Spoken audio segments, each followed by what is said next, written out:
Hello friends, welcome to our YouTube channel Wings Educator के YouTube channel पर आप सभी का स्वागत है। आज के सेशन में हम डिस्कस करेंगे 14 जुलाई 2020 से जुड़े हुए कुछ मोस्ट इंपॉर्टेंट करंट अफेयर्स के क्वेश्चंस जो कि एसएससी, सीएचएसएल, सीपीओ, फेज 8 और इसी तरह की आने वाली कॉम्पिटिटिव एग्जाम के लिए इंपॉर्टेंट है। तो चलिए सेशन को स्टार्ट करते हैं, लेकिन उससे पहले अगर आप चाहते हैं इस वीडियो की पीडीएफ को डाउनलोड करना तो आप हमारा टेलीग्राम ग्रुप विंग्स एजुकेटर को ज्वाइन कर सकते हैं, या डिस्क्रिप्शन में दिए वीडियो पीडीएफ के लिंक से भी जो है वो आप इसकी पीडीएफ को डाउनलोड कर सकते हैं। इसके अलावा हाल ही के अंदर हमने एक ऐप डेवलप किया है जिसका लिंक जो है वो नीचे डिस्क्रिप्शन में दिया है, तो उस लिंक से जो है वो आप उस ऐप को जो है वो भी डाउनलोड कर सकते हैं, और उसके बारे में जो है वो आप फीडबैक हमें कमेंट बॉक्स में या हमें इंस्टाग्राम आईडी के ऊपर जो है वो दे सकते हैं। तो चलिए सेशन को स्टार्ट करते हैं। तो फर्स्ट क्वेश्चन है कि हाल ही में किसे जो है वो CII-ITC सस्टेनेबिलिटी अवार्ड 2019 से जो है वो पुरस्कृत किया गया है। तो जो इसका सही आंसर है वो है ऑप्शन ए। एनटीपीसी को जो है वो CII-ITC सस्टेनेबिलिटी अवार्ड 2019 से जो है वो पुरस्कृत किया गया है। इसके बारे में यहाँ पे दिया गया है कि एनटीपीसी अर्थात national thermal power corporation limited, इसको जो है वो यह अवार्ड हाल ही के अंदर मिला है, इसकी घोषणा हाल ही के अंदर की गई है। इसके अलावा अगर हम बात करें तो विद्युत मंत्रालय के अंतर्गत आने वाले केंद्रीय सार्वजनिक उपक्रम और भारत की सबसे बड़ी निजी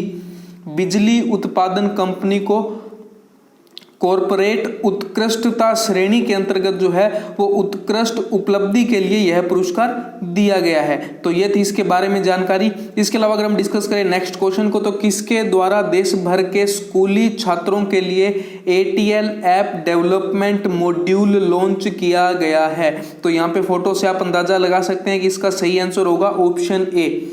नीति आयोग के द्वारा जो है वो ATL ऐप डेवलपमेंट मॉड्यूल को लॉन्च किया गया है। इसके बारे में यहाँ पे जानकारी दी गई है। नीति आयोग ने अटल इनोवेशन मिशन के द्वारा देश भर के स्कूली छात्रों के लिए ATL ऐप डेवलपमेंट मॉड्यूल को जो लॉन्च किया है, और इन मॉड्यूल को भारतीय स्टार्टअप प्लेजमो के सहयोग से जो है वो लॉन्च किया गया है। अगर हम बात करें ATL app development module tinkering labs के तहत आने वाले समय में जो है वो स्कूली छात्रों के कौशल में सुधार करेगा।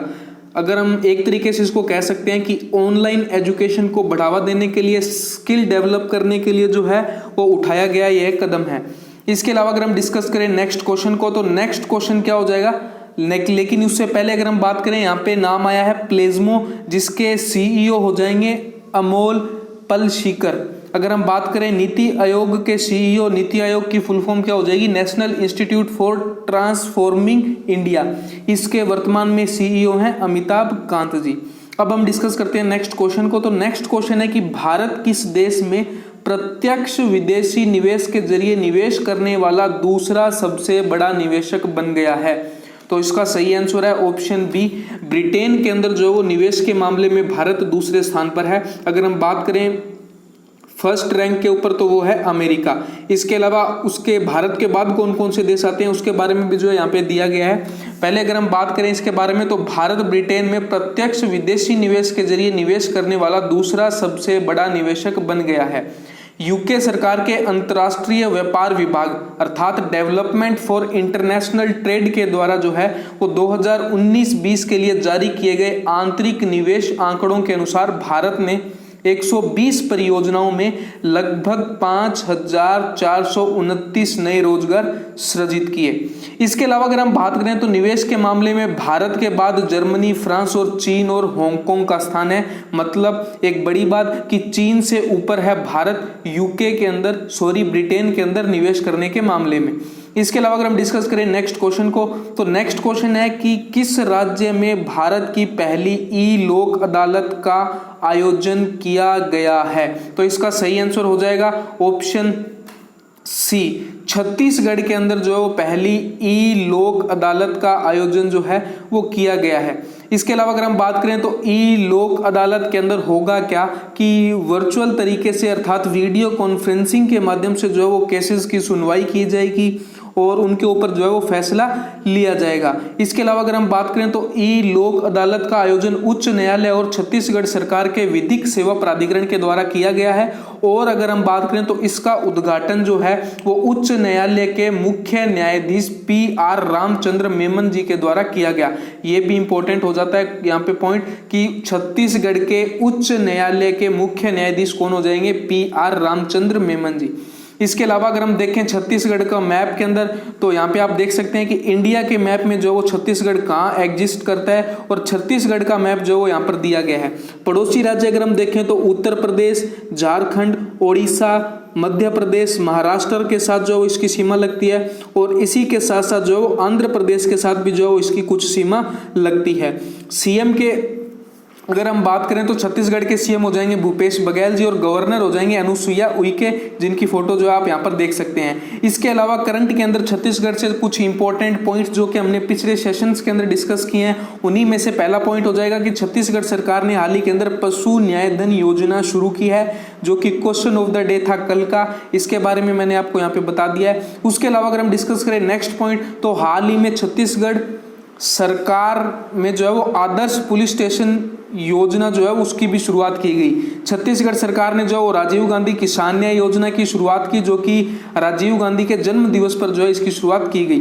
नेक्स्ट पॉइंट क्या हो जाएगा कि ऑनलाइन पढ़ाई के लिए छत्तीसगढ़ सरकार ने जो पढ़ाई तुहर द्वार नामक एक पोर्टल जो है वो लॉन्च किया और छत्तीसगढ़ सरकार ने जो है वो डिप्रेशन के अंदर आए पुलिस बल के नागरिकों के लिए या पुलिस बल में जो भी सेवा दे रहे हैं उनके लिए जो है स्पंदन योजना जो है उसको शुरू किया गया। इसके अलावा छत्तीसगढ़ सरकार ने जो है लॉकडाउन के दौरान ऑनलाइन वस्तुओं की बिक्री के लिए सी घाट ऐप लॉन्च किया और छत्तीसगढ़ के अंबिकापुर में भारत का पहले गार्बेज कैफे भी खोला गया। तो ये थे छत्तीसगढ़ के पॉइंट ऑफ व्यू से कुछ इंपॉर्टेंट करंट अफेयर्स के पॉइंट्स जो कि हमने पिछले सेशंस के अंदर क्वेश्चन आंसर के फॉर्म में डिस्कस किए हैं।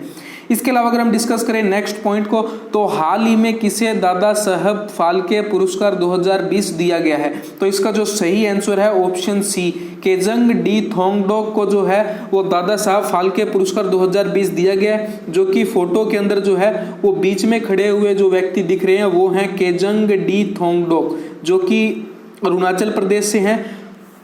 इनके बारे में यहाँ पे दिया गया कि अरुणाचल प्रदेश के फिल्म निर्माता केजंग डी थोंगडोक को जो है वो उनकी शॉर्ट डॉक्यूमेंट्री ची लूपो, इसके लिए जो है वो दादा साहेब फाल्के पुरस्कार 2020 दिया गया है। अगर हम बात करें ची लूपो केजंग डी थोंगडोक के द्वारा हनी हंटिंग, मधुमक्खी छत्तों से शहद इकट्ठा करने का काम, इस नाम पर जो है वो एक शॉर्ट डॉक्यूमेंट्री बनाएगी जिसके लिए इन्हें दादा साहब फाल्के अवार्ड जो है वो दिया गया।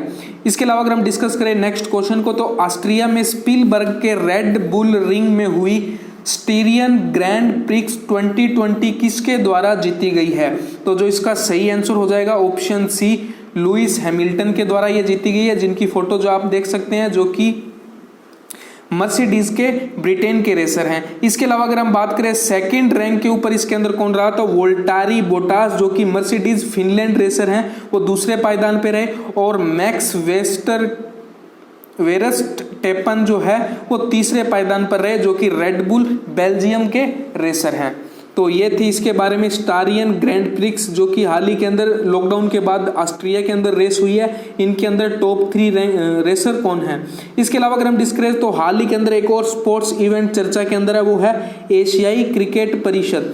एशियाई क्रिकेट परिषद ने जो है वो हाल ही के अंदर एशिया कप जो कि 2020 के अंदर होना था, अगस्त माह के अंदर संभावित था, उसको जो है वो कैंसिल कर दिया है। और ये न्यूज़ जो है वो पीछे चर्चा के अंदर तब आई जब सौरव गांगुली ने एक न्यूज़ चैनल को जो है वो इंटरव्यू के अंदर कहा कि एशिया कप को जो है वो कैंसिल कर दिया गया है, जिसके बाद जो है वो पाकिस्तान क्रिकेट बोर्ड ने कहा कि हमें इसके बारे में कोई जानकारी नहीं है। और इसी के बाद जो है वो एशियाई क्रिकेट परिषद ने जो है ऑफिशियली अनाउंस किया कि कोविड-19 के चलते जो है वो इसको इवेंट को जो है वो कैंसिल कर दिया गया है। इस वर्ष जो है वो इसकी मेज़बानी पाकिस्तान के द्वारा की जानी थी और अगले वर्ष अर्थात वर्ष 2021 में इसकी मेज़बानी करेगा श्रीलंका, और इससे अगले वर्ष अर्थात वर्ष 2022 के अंदर जो है इसकी मेज़बानी वापस जो है वो पाकिस्तान के द्वारा की जाएगी। अगर हम बात करें भारत जो है वो इस टूर्नामेंट को जो है वो 7 बार जीत चुका है और गत वर्ष भी जो है वो इस टूर्नामेंट को जो है भारत के द्वारा ही जीता गया।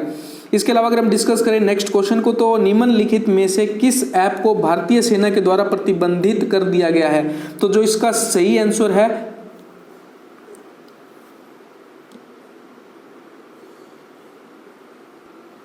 तो इसका सही आंसर हो जाएगा ट्विटर।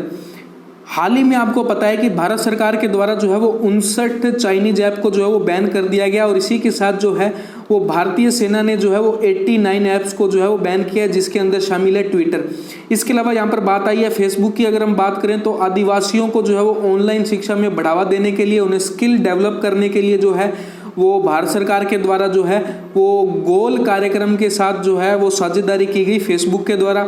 इसके अलावा हाल ही के अंदर सीबीएसई के साथ जो है शिक्षकों और छात्रों को साइबर सिक्योरिटी के बारे में और ऑनलाइन एजुकेशन को बढ़ावा देने के लिए जो है वो सीबीएसई बोर्ड के साथ साझेदारी की गई है फेसबुक के द्वारा। और कोलैब्स ऐप जो कि डेवलप किया गया है, कोलैब ऐप डेवलप किया गया है फेसबुक के द्वारा।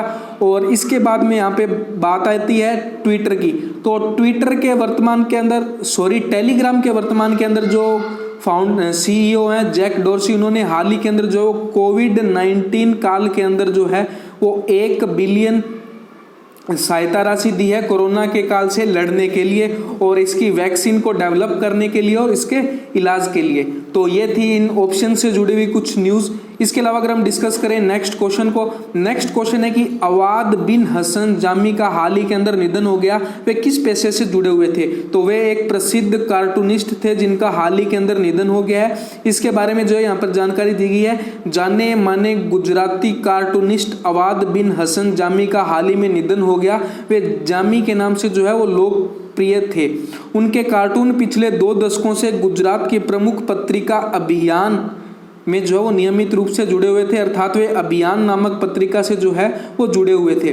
नेक्स्ट क्वेश्चन है कि ली सियन लुंग किस देश के नए प्रधानमंत्री बने हैं? तो इसका सही आंसर हो जाएगा ऑप्शन सी, वे सिंगापुर के जो है वो नए प्रधानमंत्री चुने गए हैं, ली सियन लुंग।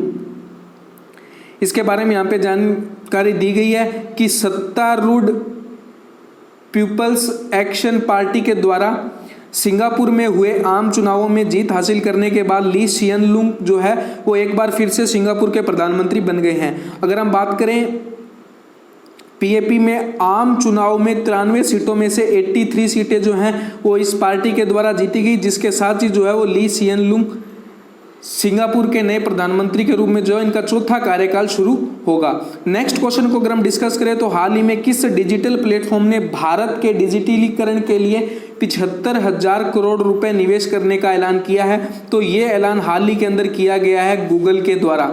इसकी घोषणा जो पीएम नरेंद्र मोदी ने ट्विटर के जरिए ट्वीट करके दी, जिसके अंदर जो है उन्होंने बताया कि गूगल के सीईओ सुंदर पिचाई के साथ जो है वो वर्चुअल मीटिंग अर्थात वीडियो कॉन्फ्रेंसिंग के द्वारा जो है उन्होंने ये ऐलान किया है कि भारत के डिजिटलीकरण के लिए जो है वो 75,000 करोड़ रुपए का निवेश जो है वो आने वाले वर्षों के अंदर गूगल के द्वारा किया जाएगा। इसके अलावा जो है उन्होंने बताया कि किसानों और छात्रों के डिजिटलीकरण और उनके कौशल के विकास के लिए भी जो है वो कार्य किया जाएगा। इसके अलावा अगर हम डिस्कस करें आज का क्वेश्चन ऑफ द डे का, तो वो है दुनिया का सबसे बड़ा plasma therapy testing project Platina कहाँ लॉन्च की गई है? तो इसका आंसर जो है वो आपको बताना है कि ये plasma therapy testing project Platina कहाँ लॉन्च की गई है। ऑप्शंस नीचे दिए गए हैं, महाराष्ट्र, मध्य प्रदेश, गुजरात और दिल्ली। तो इसका जो है वो करेक्ट आंसर आपको वीडियो के नीचे कमेंट बॉक्स में कमेंट करके बताना है, और कल के क्वेश्चन का आंसर जो है वो आपको वीडियो के नीचे कमेंट बॉक्स के अंदर जो मिल जाएगा। कुछ लोगों ने उसका आंसर दिया है। अगर आपको जो है उससे संबंधित कोई भी डाउट हो तो आप हमें कमेंट करके पूछ सकते हैं, या फिर हमें टेलीग्राम या इंस्टाग्राम पर भी जो है वो कमेंट करके या मैसेज करके जो है वो पूछ सकते हैं। तो इस प्रकार से अगर आपको हमारी ये वीडियो पसंद आई तो इसे लाइक करें, हमारे यूट्यूब चैनल को सब्सक्राइब करें और इसे ज़्यादा से ज़्यादा शेयर करें। Thank you.